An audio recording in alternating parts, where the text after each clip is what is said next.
Welcome back to the DFS Sweatshop. I'm your host. Your DFS Jerusalem coming to you live from the Listen, you got 150 entries and then you're a shark and I don't fuck with you. So there's too much good shit on here. This is the often imitated, never duplicated. I'm here with my lovely co-host. Thank y'all. Stay safe. Enjoy. I may have been calling in to work. You're going to be in the running for the Snowflake of the year. Get your shit together with your Snowflake. I'm at the crib, man, and I'm just finishing up. Stop. Throw them bitches in the main. I'm telling you. You're going to see the results, bro. You're going to see it. This is what's really going to help you out. You know how I feel about the home dogs. There's a lot of fight in the home dogs, and I really think a lot of shit to go over tonight. Who that scored all them points over there? Player of the night. Get them in your lineups. Get them in there. And let's go get this money. Thursday, let's go. And remember, in the sweatshop, we always keep it 300.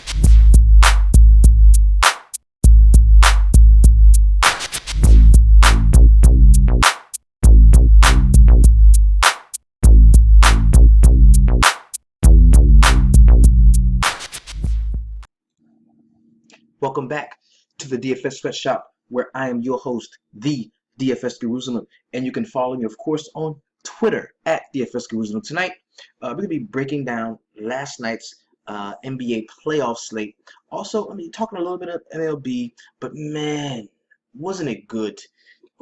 Wasn't it great to see good basketball? Toward the end of the season, the regular season that is, there was just so much bad basketball we were watching. So much bad coaching, so many guys resting and out, and teams more or less gearing up for this playoff push that we're seeing. And man, it was so good to see predictable, dependable, reliable scoring performances from a lot of guys. And we talked about this a lot in the sweatshop, in the VIP, man. At this point, the lineups are solidified. We kind of have a great. Now, I'm telling you, the only people that, the guys that really separated themselves from other people in tournaments were guys that were ahead of the curve on players like Lance Stevenson, guys who played Tony Parker in certain spots, guys who took those chances. But for the most part, most of us here in the shop, we were on, the plays that were obvious to us was what kept us, at or above the cash line. And I'm going to tell you, as soon as the slate started, I was in on a Cleveland stack. Of course. Why not? It's playoff atmosphere. We know we're going to see big minutes from LeBron James. We know we're going to see big minutes from Kyrie Irving. Like, why not? Just take what the playoffs is giving you. Because it's not like the end of the season, man, where we didn't know who was going to be playing. We didn't know, how guys were going to play. We didn't know if people were going to actually come and bring it day in and day out. But we know that during the playoffs. That's something that we know. So we've got to take advantage of that. Now, of course, as the playoff, continue, we're going to see, that standout guy that comes kind of out of nowhere, and it looks to be first and foremost from this Indiana and Pace and the Cavaliers series, that we're going to see a lot of Lance Stevenson being like a primary ball handler deep into the game in the fourth quarter. So, man, this is going to be a really exciting playoff series.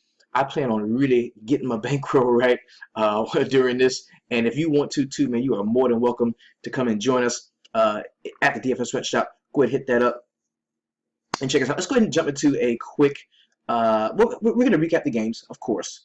We're going to recap the games, and we're definitely going to jump into the feature 4 plays. Now, normally on a 6-game slate, I would issue out a core of plays, but due to the fact that there's only going to be like 4 games at the most that we're going to see, most nights going through the playoffs, what we've done, man, is we've really grabbed a hold to the homie Rudy, man, Rhino DFS. Go check him out on Twitter, man, at Rhino DFS. The perfect lineup strategy that this dude has come up with, and I cannot wait for the next NBA season and for how we're going to use that in MLB. Oh my God, man. Because it gave us all right, the number 1 play on the board when it comes to, the perfect lineup stuff was definitely LeBron James. And anybody who got cute and didn't play him, I was so surprised that LeBron James was like 34% owned. Like, I really thought he was going to be, 50, 60, 65% owned. On a 4-game slate, like, I thought everybody was going to be on LeBron James. It kind of made me think, man, should I fade him? But then my better judgment kicked in. I'm like, hell, fuck no, I'm not fading no LeBron? Playoffs? Playoffs? Fuck no. So really solid stuff there, man. That's stuff that you can only get in the DFS Sweatshop VIP, man. So come check us out over there. Also, like I said, I normally would issue out a quote, but we are rocking so tight with the perfect lineup strategy, man. So come check it out. Let's go ahead and jump into a very quick run through of the feature 4 plays of the night. These are the 4 most talked about, tweeted about guys in the DFS Sweatshop, in the Facebook VIP, and as well as on Twitter. Now, the first guy we're going to be talking about is going to be Joe Johnson. Now, you know what? I saw something on Twitter that said, hey, man, wasn't Joe Johnson a great pickup? No, he wasn't until tonight. You know what I mean? Like, people act like they really saw this coming. Like, oh, I saw this coming from Joe Johnson. But, I mean, he's a very good player and had a very great game tonight. But that's just something that you did not see. And that's why playoff basketball is so important. Just because, you know, we're going to have performances come out of nowhere. Guys are really going to step up in ways that we couldn't really imagine. That's why the ownership on this cat was like 7%. And he went out and he balled. I mean, I'm talking just who that scored all the points over there. Play tonight is definitely going to the homie Joe Johnson, man. In 31 minutes, he had 21 points, 3 rebounds, 3 assists, also knocked down 3 3-point shots, had 3 steals, a block, and also the game-winning drive to the bucket, taking old Jay crossover to the woodshed and really catching rep with him to win the game. Excellent game for you, and that's why tonight you are the who that scoring all the points over there. Player of the night. Shout out to you, Joe Johnson. The next player we're going to talk about is the how did I miss that play tonight? And this is a guy that we talked about. We talked about this guy in the VIP, and everyone was saying, yo, you've got to give consideration to Greg Monroe. A lot of people wanted to go the way of Valanciunas. I did not like Valanciunas. I was more on Tristan Thompson, and I like Tristan Thompson a little bit more than Greg Monroe, but just because he was cheap enough. He was just a little bit cheaper and allowed me to pay up in another spot that I needed to. Because on a night like tonight, every dollar counted in DraftKings salary for me. Every 100 counted for me. But Greg Monroe, man, I missed him. How the fuck did I miss that? I didn't have him anywhere. At 4.8K, goes out and scores 38.75 DraftKings points, played 26 minutes, 14 and 15 to go with 2 assists and 1 steal. Excellent game from you. And that is why you tonight, Greg Monroe, are the how did I miss that play of the night. The next guy I'm going to talk about is the heat check play tonight. Now, this can only go to one cat, man. And of course, they lost the game.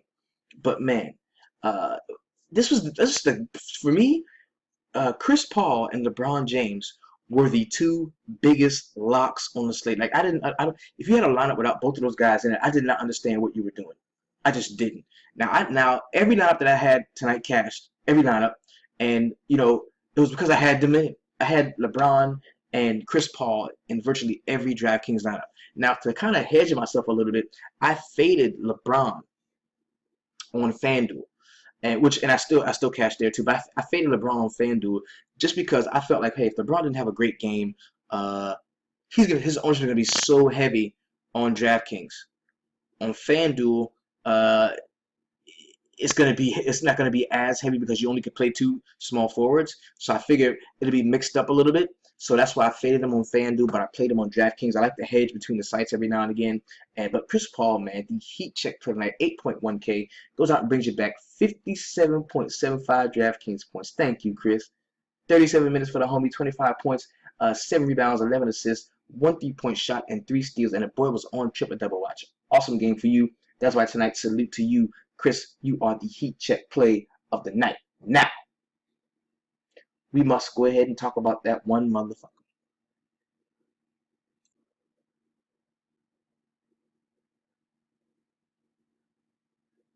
Kyle. 8.2K. You played 34 minutes, brother. 19 points. You had 4 real-life points. I don't understand what you was doing. You looked like you didn't want to play. You were slow, lethargic. You didn't get to the basket much, and when you did, you missed layups, bro. It was a horrible performance from you. Now we know you're coming off an injury. I think something's wrong with your thumb or something, but we need you to get that shit together, right? Because tonight, Kyle, Mr. Lowry, you a motherfucking snowflake with your snowflake ass, and I ain't gonna roster your bitch ass again. How you go out at 26% on? 8.2K. And you bring back a punk ass 19 DraftKings points. Man, you got to be motherfucking kidding me. You ran off on the motherfucking plug. You a snowflake. I ain't gonna roster your bitch ass again for the rest of the playoffs, and I am completely done with you. I'm done. You cost more than Chris Paul. And he got us 57. And you got us 19. You old snowflake ass. I ain't gonna roster your bitch ass again. Let's go with the rest of the motherfucking show. Now, at this point in the show, this is where I like to show you my very best DraftKings lineup. I do this because not only do I want you to know the guys I'm talking about are the guys I'm playing, it's because I want to give you a quick glimpse into how I build my rosters and what I'm doing. Now, on these 4-game states, we talk about this a lot. I love to stack. If I find an offense that I like, in a game that I like, in a total that I like, I am going to stack. Okay, especially on the 4-game state. So let's take a look at this roster build, right? So we started this off. As you can see, this is a Cleveland Cavaliers stack. Now, there was one chink in the armor. That guy goes by the name of Kevin Love. He was a snowflake candidate. He been out and only brought back 27 DraftKings points. And dude was balling. He was balling in the first quarter and just fell completely off. Now, he finished with 17 points, but he just didn't do much else. Only, I think, 4 boards for him. That's just horrible, right?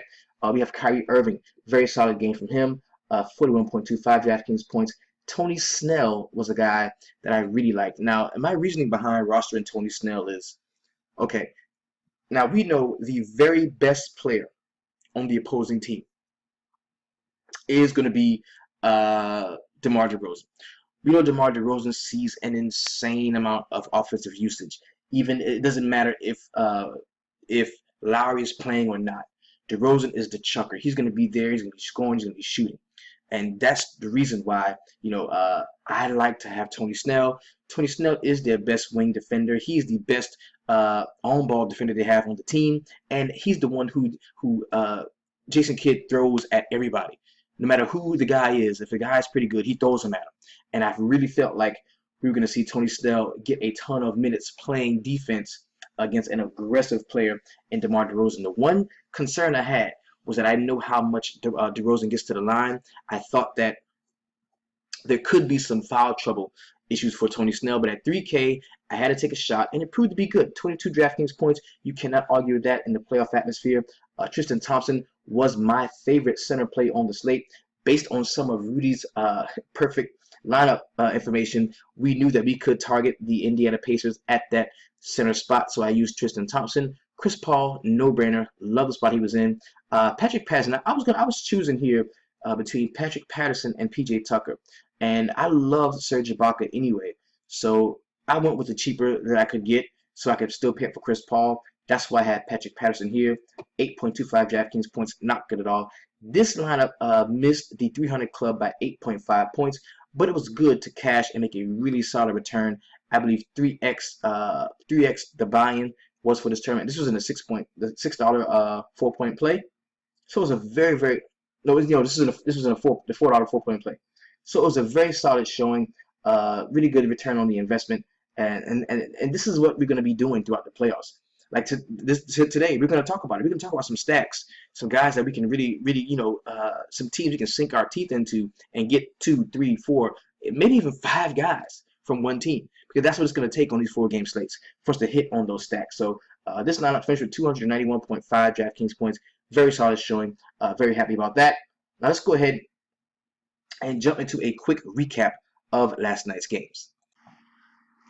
The first game we're going to be talking about is the Indiana Pacers going to Cleveland to take on the Cavaliers. Very good game, man. This is a really good one. Down to the end, it was a very good game. Now, we saw 41 minutes of action for Paul George, 29 points. Also had, he knocked down 6 3-point shots. Very good game there. Had 10 boards, 7 assists, 4 turnovers for him. Really solid game there from him. Also, we saw Thaddeus Young for 33 minutes. He only had 8 points, but he did have 9 rebounds. He did have 9 rebounds, also had 4 assists, pretty solid game. And Paul George, he had 5 rebounds and 7 assists with 4 turnovers. Miles Turner had a really decent game. In 32 minutes, he had 11 points. Also had 8 rebounds and an assist, pretty good game from him. We saw Monte Ellis for 27 minutes. He kind of disappointed in those minutes as well. He had 11 points to go with 4 rebounds and 1 assist. Not a great game from him. Jeff Teague is another guy that disappointed in the spot. 15 points for him in 35 minutes. He also had 2 rebounds and 4 assists. Off of the bench, man, was really saw great game, man. We saw Lance Stevenson for 26 minutes. He had 16 points to go with 7 rebounds and 3 assists. Really good game from him. On the Cleveland side, like we already talked about, man, in the stack that we had, LeBron, man, 42 minutes. He led the game in minutes, 32 points. Also had 13 assists, 6 rebounds. Very solid game there. Kevin Love in 31 minutes had 17 points. Also had 4 rebounds and 1 assist. We saw J.R. Smith for 36 minutes, and dude had 6 points. He had 3 rebounds and 1 assist, but poor game from him. Very poor game. Kyrie Irving, 23 points, going 11 for 27 from the field. That's good for 40%. He also had 3 rebounds and 6 assists. Very solid game from him. Didn't see much else off of the bench with the exception of Channing Frye. In his 16 minutes, he had 11 points to go with 2 rebounds and 2 assists. Not a horrible game for him at that price point. The next game we're going to be talking about is going to be Milwaukee Bucks and the Toronto Raptors. Chris Middleton, he led all players from the Milwaukee side in minutes in this game. He played 40 minutes, had 10 points, also had 2 rebounds and 9 assists. Very solid distributing game for the homie Chris Middleton. Now, Giannis Antetokounmpo in 38 minutes had 28 points, also had 8 rebounds and 3 assists. He got off to a very slow start, got us some kind of foul trouble early in the game, but he made up for it in the end, had a pretty decent game. Not what we wanted for that above 10K price point, but decent game nonetheless. Thon Maker, he only played 15 minutes. He had 4 points, also had 3 rebounds, 1 turnover. We saw Tony Snell, of course, for 24 minutes. He had 11 points, 4 rebounds, and 3 assists. Pretty decent game there. And Malcolm Brogdon, man, he was actually one of the better value players on today's slate. 34 minutes. He had 16 points. Also had 6 rebounds and 2 assists. Pretty decent game there. And of course, we saw Greg Monroe for 25 minutes, and he had 14 points and 15 boards to go with 2 assists with only 1 turnover. Pretty solid game there. Matthew Dellavedova in 31 minutes had 11 points to go with 1 assist and 1 rebound. Pretty decent game at that very cheap price point. Not much else we saw from the Milwaukee side. Let's go ahead and check out the Toronto side because we had some pretty solid performances over here. Serge Ibaka in 35 minutes had 19 points, had 14 rebounds, also 1 turnover to go with that. We saw Jonas Valanciunas for 23 minutes. He only had 9 points, also had 9 rebounds and 1 turnover. Not a great game from him. DeMar DeRozan, 27 points, 8 rebounds, 1 assist. Pretty solid game from him. And of course, Kyle Lowry, the snowflake of the night, had 4 points to go with 2 rebounds and 6 assists. Not a great game there for him at all. Off of the bench, we saw Corey Joseph for 26 minutes. He only had 3 points. Not a great game from him. Pat Patterson in 16 minutes had 3 points. Not a good game from him at all. Didn't see much from the bench, but just not a great game from the Toronto side. I mean, the game was pretty close up until the 4th quarter, and then they just got the doors blown off. Like this game, the score, they lost by 14, but it looked like they lost by 30. Like it was a really bad showing for a lot of the Toronto guys, man. Not a great game for most of the players. So let's go ahead and check out the next game we're going to talk about.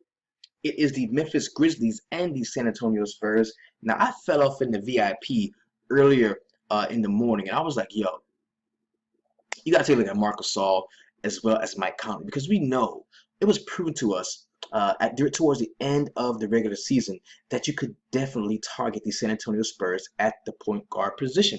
And we know that Mike Conley is a guy that can definitely take advantage of any mismatch that's in front of him. In 30 minutes, Conley had 13 points, also had 5 rebounds to go with 7 assists. Pretty solid game there from him. He had 3 steals and a block as well. Pretty good game there we saw. Also, Wayne Selden was popping up in a lot of models, and I don't know why. I did not fall for that bait. There's no way that I was going to play Wayne Selden. I just couldn't. I couldn't. Horrible game from him. Marc Gasol in 33 minutes had 32 points. He had 25 in the first half, 5 rebounds, 2 assists. Pretty good game there from him. Also had a couple blocks. JaMychal Green only played 14 minutes, had 3 points to go with 1 assist and 1 rebound, also blocked the shot. And Vince Carter in 28 minutes had 4 points to go with 4 boards, 1 assist, and 1 steal. Not a great game from him. Zach Randolph over the bench, not a good game at all. 26 minutes, he had 6 points to go with 3 rebounds, 1 assist. And we also saw James Ennis for 20 minutes. He had 2 points to a 3 boards and 1 assist. Not a great game there from him. And you can tell that's the reason why they got blown out, because they just didn't get the help. They did not get the help that they needed. The studs performed, as they often do whenever those implied team totals are fairly low. We can count on the studs. And remember that as we go through the point totals, the ones that are smaller, like 100 or less, or right around 100, those are the games where we can count on the studs to get theirs and not have to rely on the helpers. So let's go ahead and talk about the San Antonio Spurs, man. We saw Kawhi Leonard for 32 minutes. He had 32 points, 3 rebounds, 5 assists, and 2 steals. Pretty solid game from him. LaMarcus Aldridge kind of balled out in 30 minutes. He had 20 points with 6 rebounds and 2 assists. Pretty good game there. We saw Dwayne Dedmon for 17 minutes. He did not do anything. And Tony Parker had 18 points in 21 minutes. Also had 2 rebounds and 2 assists. Pretty solid game from him. Didn't see much from Paul Gasol. In his 24 minutes, he had 6 points with 4 rebounds, 1 assist. And we also saw Danny Green for 20 minutes. He had 2 points, but he did have 5 rebounds, 1 assist, 1 steal, and 4 blocks. And this guy is a defensive player. He's the reason why that is the reason why he's out there so much, because he plays such sound on-ball defense. Patty Mills, 17 minutes for him. He had 9 points to go with 2 rebounds. Not a great game there for him. And we also saw Manu Ginobili for 13 minutes and did not score a point. He did have 3 rebounds to go with 2 assists, though. The next game we're talking about, and the last game on the slate, this was somewhat of the late night hammer game, and it was a very good game down to the end. I mean, this game could have definitely went into overtime, and if it did, it would have hurt me, because I only had one guy going in my best lineup. I only had one guy going in this later game. If it went into overtime, that probably would have hurt me a little bit. And that is the Utah Jazz going to LA, to the Staples Center, to take on the Clippers. We're gonna start on the Jazz side, man, where we saw an early injury to Rudy Gobert, man, and he didn't score a point. Didn't play many minutes. I think he only played like 2 minutes of the game. So that was very unfortunate for anybody who had him in their lineups. Luckily, I was a complete 100% fade on him. Just didn't want to pay up that much for center on a slate like this. So we did see Gordon Hayward for 40 minutes. He had 19 points, 10 boards, 3 assists. The 5 turnovers kind of hurt you, but he did get a steal as well. Pretty solid game there. Boris Diaw in 22 minutes had 7 points to go with 6 assists and 4 boards. Pretty solid game for him at that price point. Joe Ingles played 32 minutes and only had 8 points to go with 2 rebounds and 2 assists. Not a great game there. Also had a couple steals in the block too. George Hill, man, just not a very spirited performance for George Hill, man. Didn't see much, to really make you think that going forward he's going to be a really solid play throughout this series. He had 16 points in 37 minutes. Also had 4 rebounds and 2 assists. Got into a little bit of late foul trouble. They couldn't play the last few seconds of the game.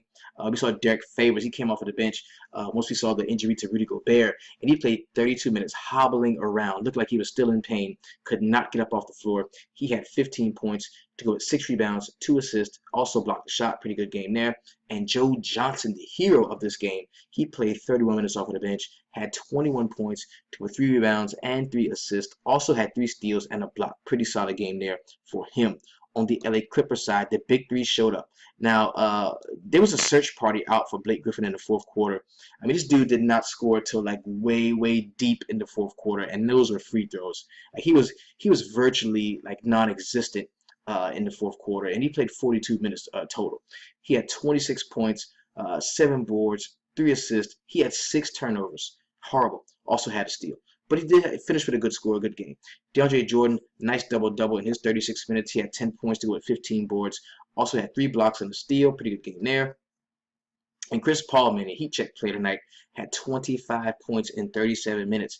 Also had 11 assists, 7 boards to go with 3 steals. Pretty solid game there from him. Didn't see much from the Clipper bench, but we can definitely look going forward that we can continue to depend on that Clipper big 3. Those guys are gonna ball. They're gonna ball, especially if we find out that we're not gonna be seeing Rudy Gobert for the rest of the series. X-rays, I believe, were negative. They did an MRI on his knee. I think he bumped knees or something with a guy coming off of a screen.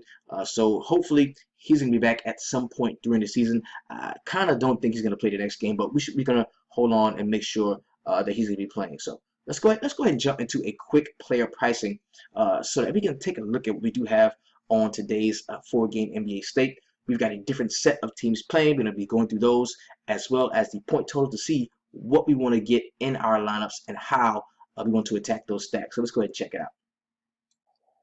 Now, as you can see, we got a 4-game slate starting at 1 p.m. Now, we've also got it after doing 3-game, and we got a later 2-game. You're more than welcome to make a lineup or multiple lineups in that 3-game and throw them bitches in the main. Make one in the late. Throw them bitches in the main. These are all playoff games. They all run the risk of going into overtime. That's a big bonus whenever you can get, some of these playoff games on these short slates to go into overtime. Most definitely. Most definitely. Make some lineups in these and throw them bitches in the main. All right? So we're going to go and open it up, jump into it, and see what we can come up with. We're going to start the first game on the slate.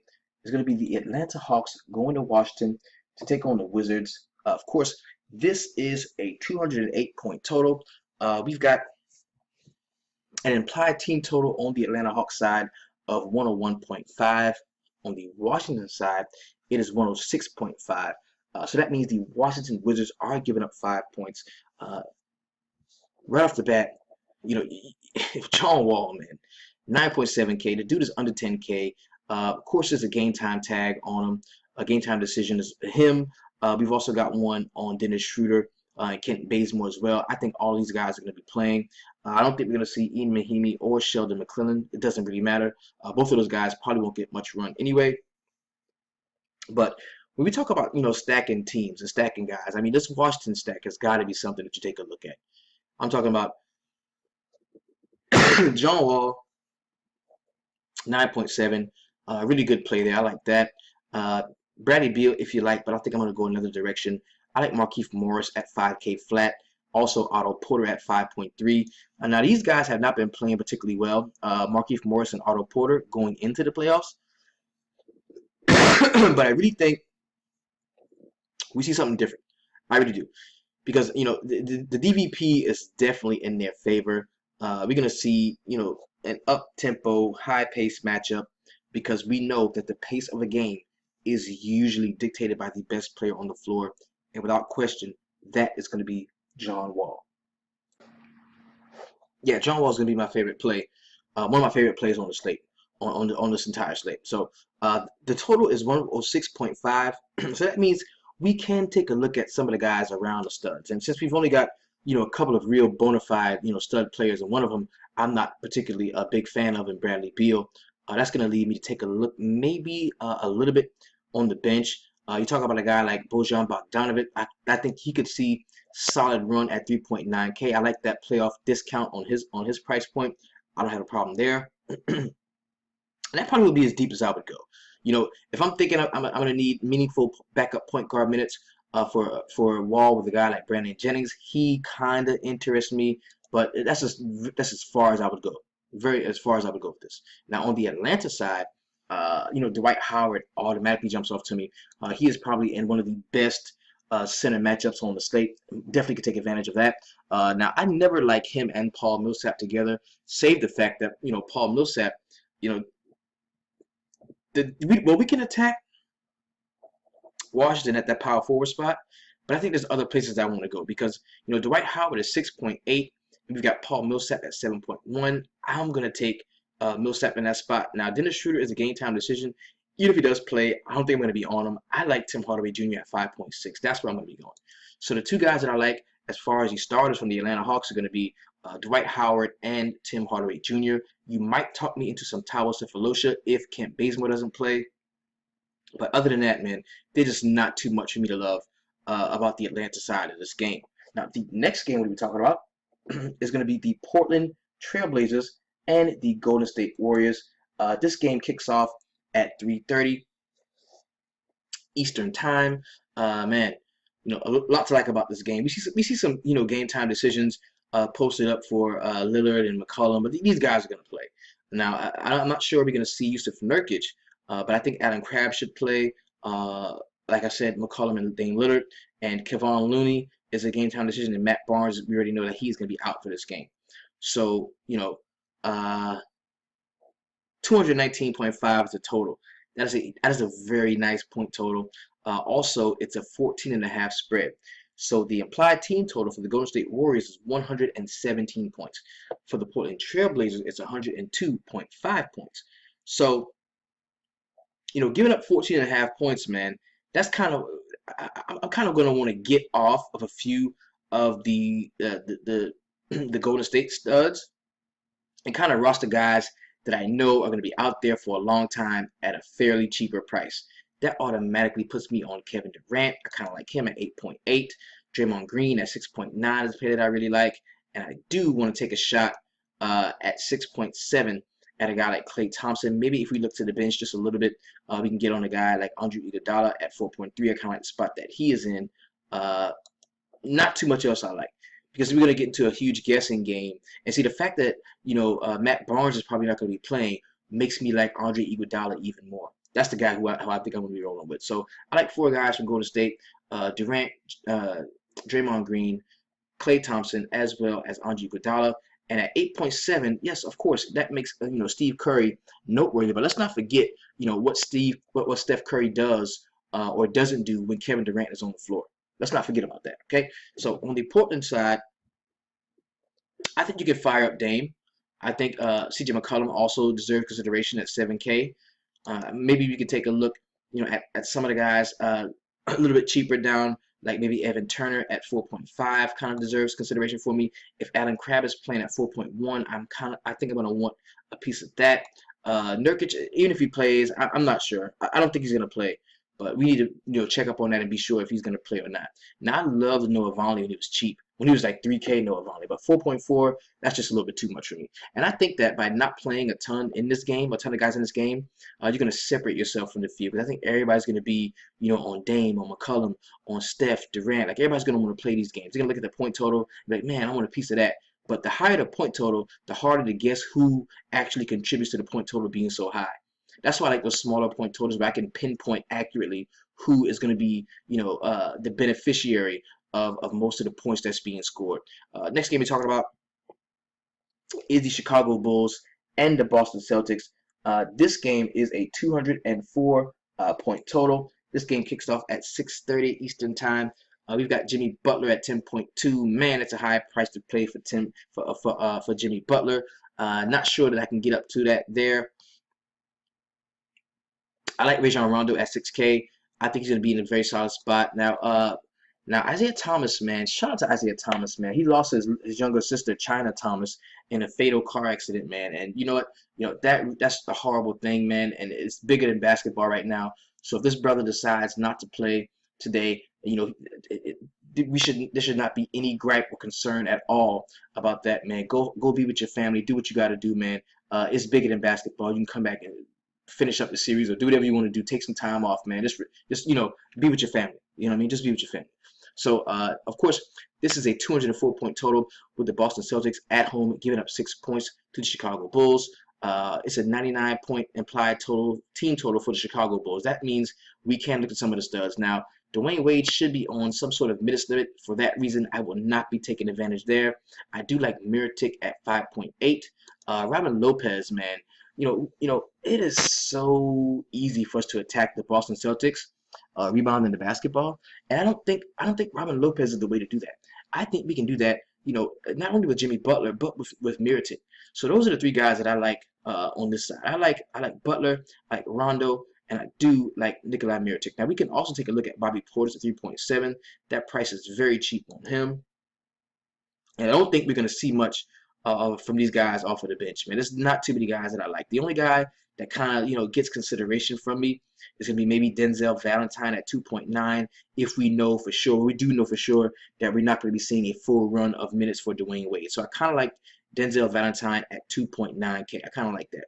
Now, on the Boston side, this is going to really break the slate, because if Isaiah decides to not play, sit out tomorrow, and go be with his family, you're going to see a lot of twists and turns. This could push Marcus Smart up in the rotation to maybe start at 4.9.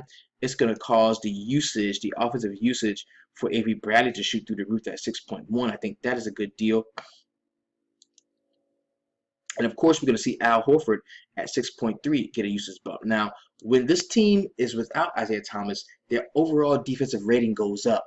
They're a better defensive team without Isaiah Thomas on the floor. because we know that's going to bring in guys like Marcus Smart, it's going to bring in the guys like Jaylen Brown, guys that are pretty decent on-ball defenders. So those guys all deserve consideration. I think you can even look as far as Kelly Olynyk at 4.2 off of the bench, and he is power forward / center eligible. That could definitely help you out. But if Isaiah plays, you hate to use a narrative like this, but I mean, if he plays, I think he's going to play well. I really do. So we need to keep an eye on that as well.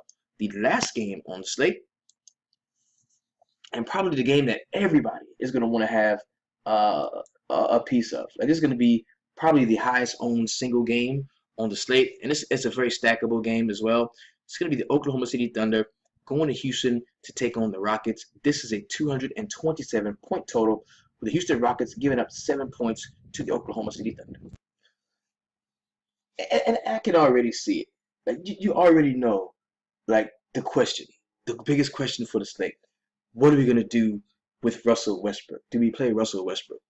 And at 13.8, man, I just cannot see playing Russell Westbrook, man. I mean, I know he has a 99-point ceiling, but I can't see paying up that much, man. 13.8, playoff basketball.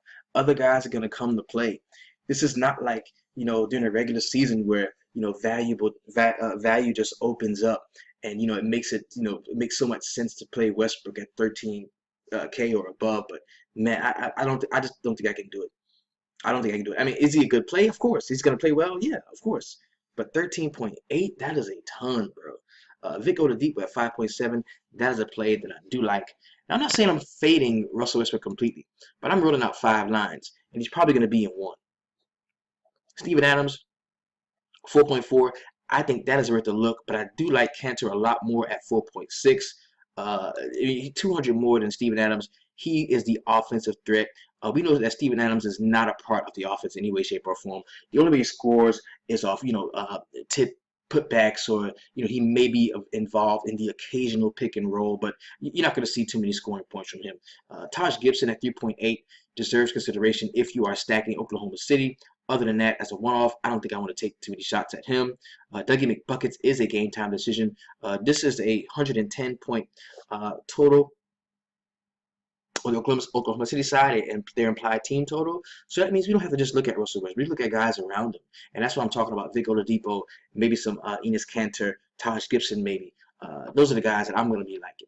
I just cannot see paying that, especially when James Harden is at 12K.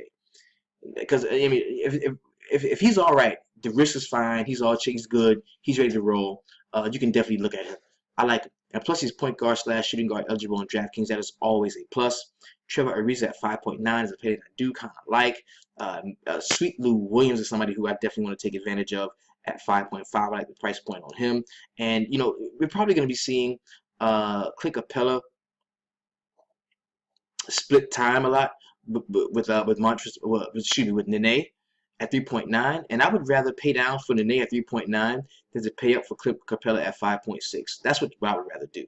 I like that saving. I like the saving of that salary there. So it's just man, 13.8. That's a ton to pay for Russell Westbrook, man. And I know I sound crazy by saying I'm not going to play him, because most people are, but I mean, and you don't have to have 6x value on a 4-game slate. It's not about that. You want the guy that's going to score the most DraftKings points. And I think that it doesn't have to be Russell Westbrook. It could very well be James Harden in the very same situation. So I'm going to be, hanging my hat more so on James Harden than on Russell Westbrook, even though the end of the season said we should do the exact opposite. But it's funny when James Harden is a contrarian play. At this point, James Harden is a contrarian play. I guarantee you, Russell Westbrook will be so high owned tomorrow, and there's just not like a ton of great value guys, to really justify paying up that much for him. It's just not. It's only 4 games, so we're gonna have cats rostering Nick Collison, Norris Cole, and Sam Decker. Sam Decker's out, so I'm sorry, but they can be rostering all kind of crazy names just to pay up for Westbrook, and I'm not going to take myself through that headache. I'm just not going to do it. I'll have him in one lineup out of the 5 that I do roll out. That's how I'm rocking. So,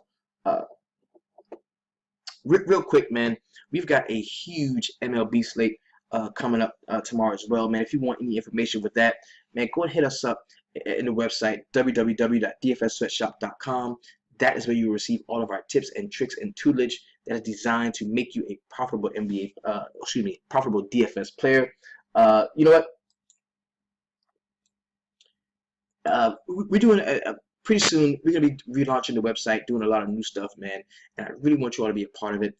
So come check us out. Come check us out. You know, once upon your paid subscription, I will extend the velvet rope, pull it back for you, allow you into the Facebook VIP. That is where it all goes down.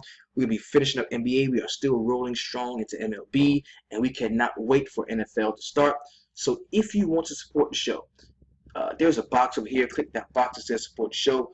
Also, like I said, hit up the website. Come and join us at www.dfssweatshop.com. No matter what, the main thing I want you to do anytime you're in a sweatshop is go out and keep it 300.